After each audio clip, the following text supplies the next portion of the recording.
Hi all, welcome to hills brownie Ooty channel. வீடியோக்குள்ளே போகிறதுக்கு முன்னாடி நம்ம சேனலை சப்ஸ்கிரைப் பண்ணிக்கோங்க. மறக்காமல் பக்கத்தில் இருக்கிற பெல் பட்டனை ப்ரெஸ் பண்ணிக்கோங்க. அப்போ தான் நான் போடுற வீடியோ உங்களுக்கு டெய்லி வரும். இப்போ நம்ம வீடியோக்குள்ளே போயிடலாம்.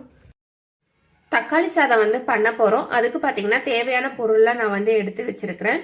1 ஸ்பூன் பார்த்திங்கன்னா உளுந்து, 1 ஸ்பூன் கடலைப்பருப்பு எடுத்து வச்சுருக்கேன்.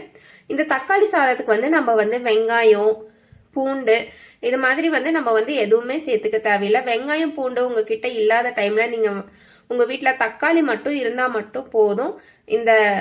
இந்த ரைஸ் நீங்க பண்ணிடலாம். எண்ணெய் நல்லா சூடாயிடுச்சு. இப்போ கடுகு கொஞ்சமா போட்டுக்கிறேன். கடுகு பொரிஞ்சிருச்சு. இப்போ எடுத்து வச்சிருக்க கடலைப்பருப்பு, உளுந்து ரெண்டுமே போட்டுக்கலாம். கொஞ்சமா கருவேப்பிலை, பருப்பை மணம் வர அளவுக்கு வணக்கிக்கோங்க. ரொம்ப பருப்பு ப்ரௌன் கலர் வர வரைக்கும் வணக்க வேண்டாம்.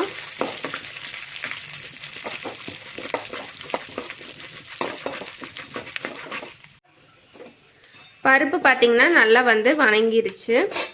பருப்போட மணமும் அந்த ஸ்மெல்லும் நல்லா வருது. இப்போ 2 வரமிளகா சேர்த்துக்கிறேன். நீங்கள் வரமிளகாய்க்கு பதிலாக பச்சை மிளகா கூட நீங்கள் சேர்த்துக்கலாம். உங்கள் விருப்பம் தான். காரம் எல்லாமே நீங்கள் மிளகா சேர்க்கல அப்படின்னா மிளகாத்தூள் கூட சேர்த்துக்கலாம். இப்போது தக்காளி கட் பண்ணி வச்சுருக்கிறேன். பழுத்த தக்காளியாக தான் எடுத்திருக்கேன். இப்போ அதை சேர்த்துக்கிறேன். தக்காளி நல்லா வணக்கிக்கோங்க.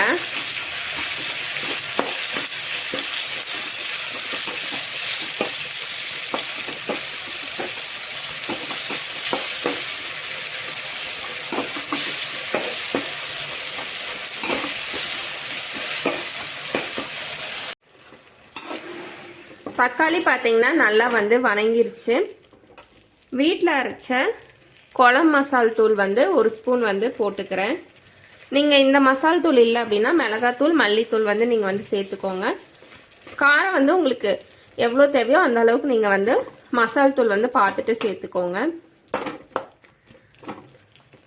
இந்த தக்காளி தொக்குல நீங்கள் ரைஸ் போட்டு ஃபுல்லாக நான் தக்காளி ரைஸ் போட்டு கலரிடுறேன் அப்படின்னாலும் நீங்கள் கலரிக்கலாம். இல்லை கொஞ்சம் எடுத்து வச்சு நான் சப்பாத்திக்கு, இட்லி, தோசைக்கு தொட்டு சாப்பிட்டுக்கிறேன் அப்படின்னாலும் நீங்கள் தொட்டு சாப்பிட்டுக்கலாம்.